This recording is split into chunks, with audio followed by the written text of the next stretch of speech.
It looks it's very unnatural. No, I don't. Good morning, everybody. You're welcome. It's a beautiful Saturday morning. Hopefully it's going to stay dry this the rest of the weekend.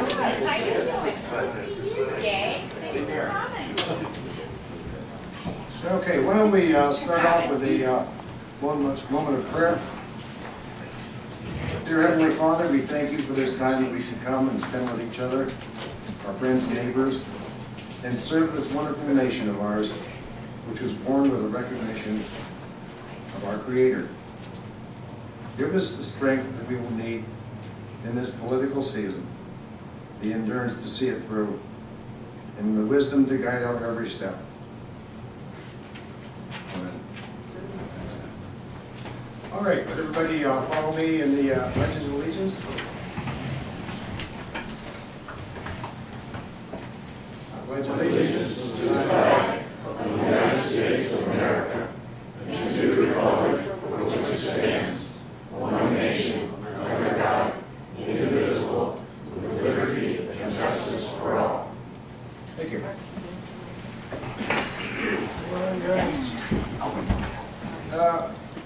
Notice we have a couple of elected officials in the room with us today, and why don't we just stand up and say hello. Ray Jarrett from Medina Township, trustee, and Dave Wadsworth. There you are. What's your position? Medina County Clerk of Courts. Clerk of Courts, all right. And Sarah Gardner in here? There you are. Medina Township trustee? Correct, thank you. Anyone else that I might have missed? We need more some. All right. Everybody right there. How's that, Scott? Better? Yep. All right. Okay, and we might have some candidates in the room. Let's see, is David Tabaka here? No. He was going to try to make it down from Wayne County. Rittman is partially in Wayne County and partially in Medina County. Let's see. Is John Hain here today? Okay. He's one of ours that is running for re-election school board in Wadsworth. And Ken DeMichael is here. Yes. Ken, Sarah, why don't we ask the two of you to take about 2 minutes to introduce yourselves, because not everybody knows you. We've got an incumbent and a candidate, so why don't you go first, Ken, and then Sarah. Okay, I'm Ken DeMichael. I'm running for Medina Township trustee. I'm a graduate of the Ohio State University with a degree, Bachelor of Science degree in business. I live in Medina Township with my wife and 3 children. I have a 6th, 8th, and 9th grade. And if you have any questions for me after, I'd be happy to take the time to talk to you. Good, thank you. And is it Sarah or do you prefer Sally? It's a long story. My name is legally Sarah. Okay. But most everybody calls me Sally, so Sally is fine. Hi, I am currently a Medina Township trustee. I was elected 2 years ago. I've lived in Medina Township for 40 years. I'm a long-time resident of the Medina area. I graduated from Medina High School. My husband graduated from Medina High School. Both of my children graduated from Medina High School, and more importantly, my father-in-law graduated from Medina High School. I just am glad to be able to speak to you and tell you a little bit about myself. I'm involved in the community. I attend a lot of community events. I participate in Bike to Biker and a lot of the fun, informational type of events that are held throughout the county, the hospital, etc. I'm dedicated to the township and want to be able to continue to do that. I go to business grand openings. I go if there's a question that they have for me. And I'm available most of the time at Town Hall.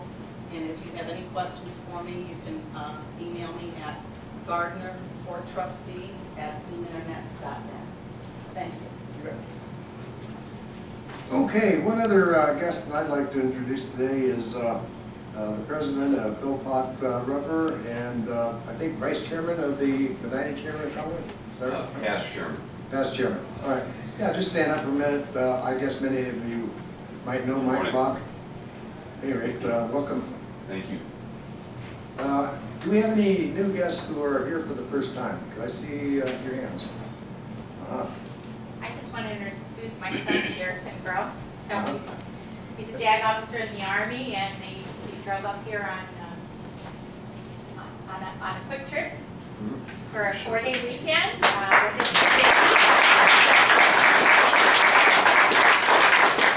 The only thing we like better than veterans is people who are currently serving. Well, I'm a veteran. 82nd Airborne Division. those of you who know me know he's the one who taught me everything I know about conservatism. So if you think there are young conservatives that can make a difference even with their own parents, so he's my reason I'm here. Thank you. I hope you learned leader and coordinator. Well, thank you. You're bet. All right. Let's see. Well, since we don't have that many new people, I'll skip the usual blurb about what we do. But I will emphasize that we do share a variety of views, or allow people to speak about a variety of views, not all of which are shared of it. And it's kind of a nice change to have two people who are running against each other to show up at this event, so they give a chance for everybody to take a look at them up close and personal. I guess we did that last year though with Renee C., Miller, Schiffer, etc. But it's still nice to do it again. Do we have any announcements? Let me give one announcement real quick before I forget. Jeannie Mosen brought this by and had to leave. Anyway, it's a Wounded Warrior project. Mike Greer, in partnership with Nancy Shaluro, retired Marine from the Wounded Warrior Project, are putting together a program for some deer hunts for about 10 to 11 veterans on Mike's farm in Ravenna. And it goes on in some detail about, if you're interested, there's a copy of this out on the table. Grab a copy, take a look at it. You'll see some other stuff. Yes, Nancy. I was just going to say one thing. I think several of you know that, well, I'm with the Marine Corps League, a vet, and I'm sure a lot of you that come to our tea parties know Randy. He's the Vietnam blind vet that does the pledge quite often. Anyway, he wanted to come and talk at some point if he can before the election. He's involved with the county home. And I got to be honest, I don't know a great deal about the county home. But he feels this renewal levy that's coming up is worthwhile. So he's a veteran liaison for it, and it's a renewal, it's no extra money. So I know a lot of us don't like to raise taxes, but I don't believe this one will because it's just a renewal. So, you know, give it a look and you know, don't just dismiss it out of hand. Maybe it's, he says they really do great things there. So. Yeah, Randy is welcome to come there anytime. He's a great speaker, by the way. He often, yeah, did you like that that interchange with who was it, the MC? Oh, I don't remember what his name was. Brad Suskin, isn't it? Right. Okay. Yeah, he's a great speaker, and he's definitely welcome anytime. And that would be a very good subject for the next meeting 2 weeks from today. Let's see, what else here? Oh, the other thing is there's plenty of yard signs just outside the door on issue 2 and 3. Feel free to help yourself. And Janie has put some literature over here on the back table for issue 2 and 3. They can help themselves with that too, right? Like, just make sure you don't let it gather dust. Janie, did you want to say something? Just a quick plea. I've sent out 83 emails to anybody and everybody that's worked Ohio Project. Jim sent it out to his whole downline. This is crunch time. Doors, we need to knock on doors. and we need to make calls. And of the two, the most important is knocking on doors. And it's the nicest knocking on doors experience you'll ever have, right, Russ? Yes.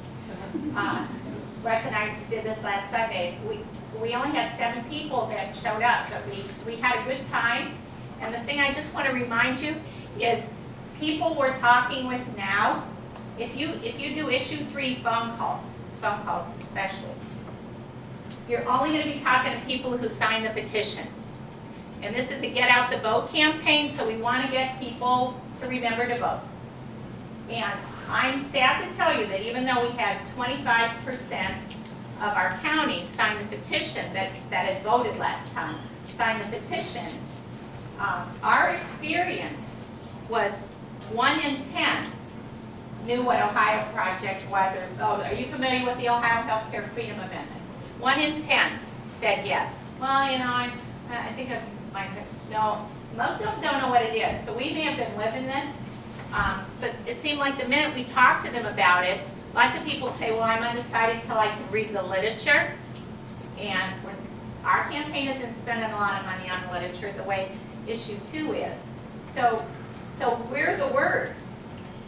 But I can't tell you, I haven't had a nicer time precinct walking, even as an ex-school employee.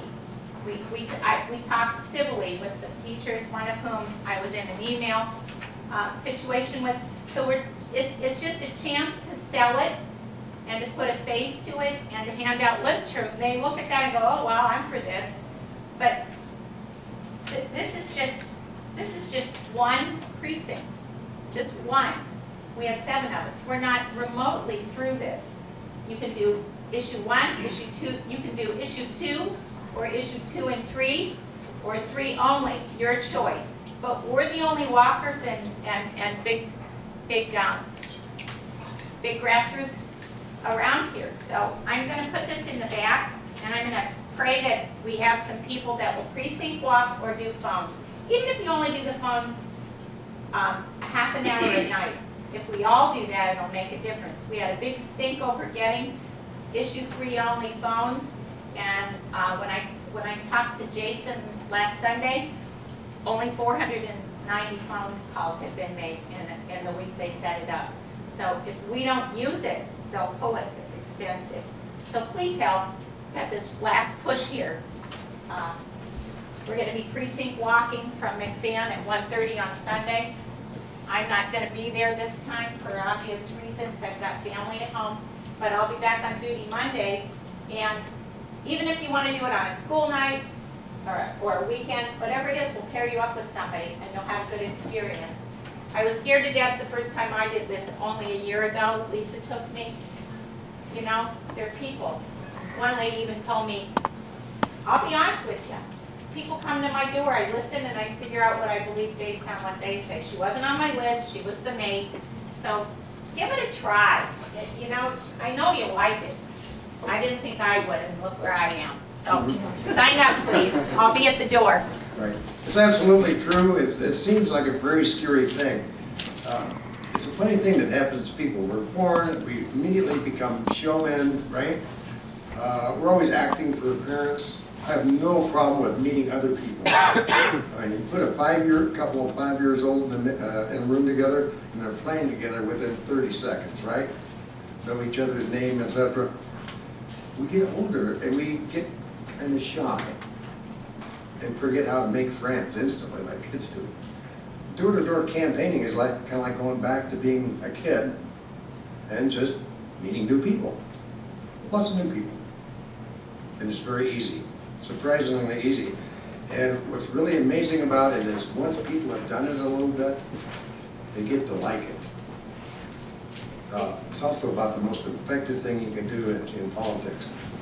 You figure we work a couple of blocks and we look at a high likelihood voters. So we're not stopping at every door, we're stopping every second, third, fourth door, whatever. And a lot of them aren't home. So you go to the ones that are home. And you talk with them a few minutes, and they get your information, and all of a sudden they are aware of what's going on. A lot of times you can change their mind, educate them, whatever.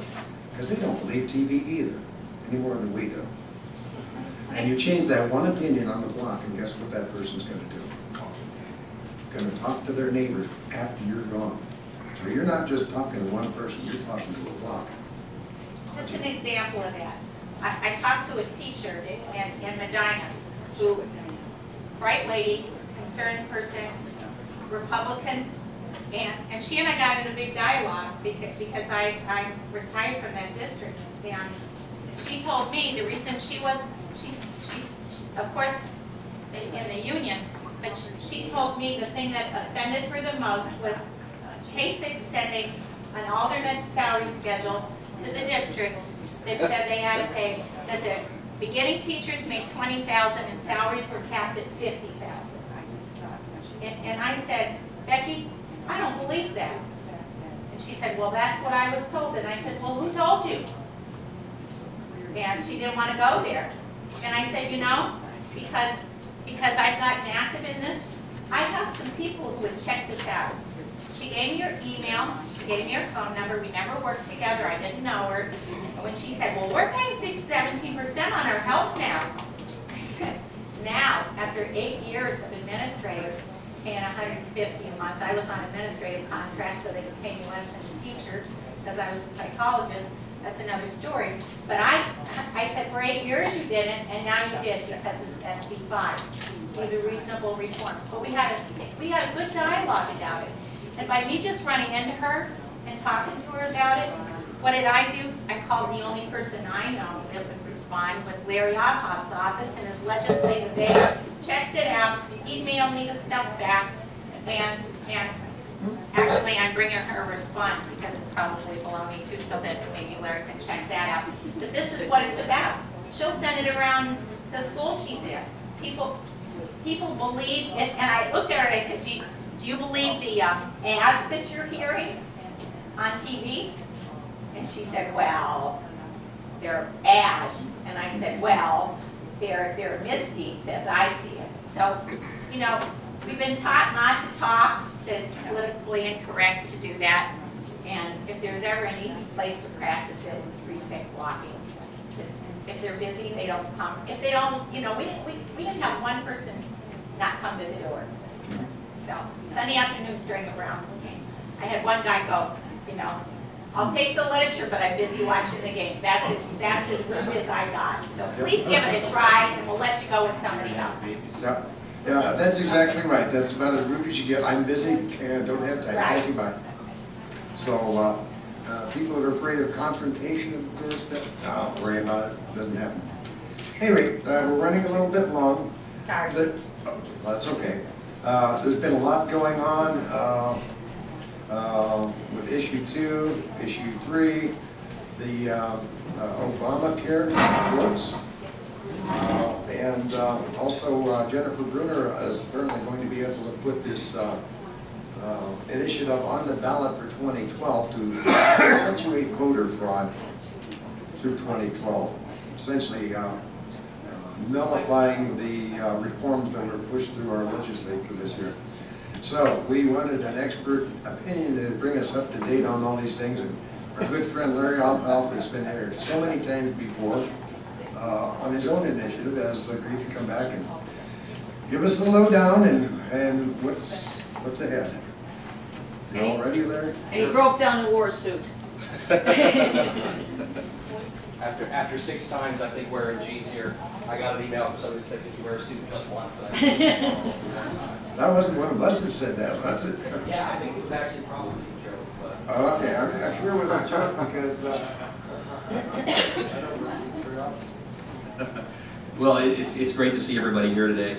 I want to touch on issue 2 first, if you don't mind, for a minute or two, to echo some of the things that we've heard before. The misinformation out there about this bill is pretty astounding. Many teachers, and I'm not sure if it's everyone in the state or just a large percentage of them, but a very large percentage that I'm aware of have been sent a phony salary schedule. They were basically given a few pages of the public service state level employee salary schedule from the early 1980s. And that has, as your first year in the civil service, I believe around $17,300 as your salary, and then for the next year somewhere around $18,000, and then for the next year $19,000. And somebody essentially took that, copied it, said that it was part of SB 5, and gave it to every teacher in the state, or some large number of them, to the point where, in fact, some of the OEA chapter presidents called me and said, hey, I wanted to let you know this was out there, because believe it or not, we have some OEA local presidents who are Republicans who don't like SB 5, who didn't like the reforms, but who nonetheless said, you know what, this was so inaccurate that I needed to tell you about it. And I actually had people come to me from the Firemen's Union and tell me about it when they saw some of the OEA members passing this around. They said they still don't like my vote on it, they don't like the bill, but they also don't like seeing just complete inaccuracies like that. So they came and told me as well. And I've had some teachers call me, sometimes in the middle of the night, very upset, asking how they're going to live on $17,000 a year. And every time I say, you know, I don't really know, because I certainly didn't vote for a bill that would do that. And nothing in SB 5 has anything to do with wages. And just so we're clear about what SB 5 actually says and does, it allows collective bargaining for wages to continue. It doesn't have a salary schedule, it doesn't have a salary cap, it doesn't have anything remotely similar to that. So this is just simple misinformation. And a lot of the commercials that you've seen have involved things like that. If you look at the Plain Dealer from yesterday, PolitiFact did a story about one of the recent commercials where they say that the legislature used a loophole to exempt ourselves from Senate Bill 5. You know, there is no loophole. Senate Bill 5 doesn't apply because we don't collectively bargain, and the bill is about collective bargaining. It just doesn't have anything to do with it. They're comparing apples to oranges. But the Plain Dealer went and looked at this. I actually thought that they made it up out of thin air, which I thought was pretty bad, but you know, sort of what I expected. It turned out that it was worse than that. What they did was they found something that in the law, not in SB 5, but in prior existing law, that exempted the legislature from step increases. So our salaries are frozen on a yearly basis, where other public employees were getting step increases. So to the extent that there is a loophole, if you want to call it that, it's a loophole that keeps legislative salaries down. So what they're saying in their ad is not only inaccurate, it's worse than making it up. They used something that was precisely the opposite of what they're accusing us of. So, and again, for everybody here, I think most of you know, Frank LaRose and Senator Faber and I actually put an amendment in the state budget to cut our own pay by 5%, and some of our Democratic colleagues threatened to sue us over it, and that was eventually taken out in conference committee because of a lot of angst from the other side on this. So when they say that we're not willing to share in the sacrifices, that's absolutely untrue. And I know a lot of people have heard that we gave our legislative staff raises. Mine didn't get a raise. Actually, that's again a very narrow number of people, a half dozen or so on each side of the aisle, who work for the Senate President and the Minority Leader, and only them. And the rest of us were not consulted about this. I found out about it in the news. And my staff members make what they always made, which I can assure you is not what they would be making, frankly, if they were a member of the SEIU or the OEA and they were out protesting. Both of my staffers make significantly less than the average starting salary of a teacher. I wish they made more, and I've actually tried to give them 5% of my salary, and the state won't let me do that either. Anyway, the misinformation is out there, it's rampant, it's on TV, and the other side says whatever they want to say. And there's actually ballot language that will be on the ballot in addition to the question itself. There's an argument for and an argument against each issue.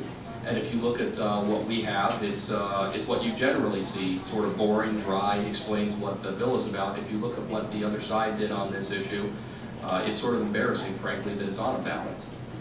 It says that John Kasich did this to help his Wall Street buddies. It has 3 or 4 bullet points that match almost verbatim what they're saying in their commercials. So when they put the ballot language together, the argument for it together, they actually said these are what we're going to say in our commercials. Let's parrot this for 3 weeks, and then let's have that exact language on the ballot. And unfortunately, the ballot board that decides these issues is not allowed to change the language. They have to accept whatever the argument is that's presented to them. So I believe there'll be a disclaimer on it this time. I'm not sure how common that is. I'm not aware of any instance that I've ever seen where there was a disclaimer on the ballot language saying the state takes no position as to whether this is accurate or not. So they're really breaking new ground here. But there just isn't the discretion to do anything about it. So Secretary of State Husted and Senator Faber and some other people on the ballot board actually had to vote to allow this on there, even though we know that it's inaccurate. So the inaccuracies are out there, they're intentional, and they're pretty widespread. What I would say is if you have any questions about the bill at all, go to betterohio.org or call Jim and some of the other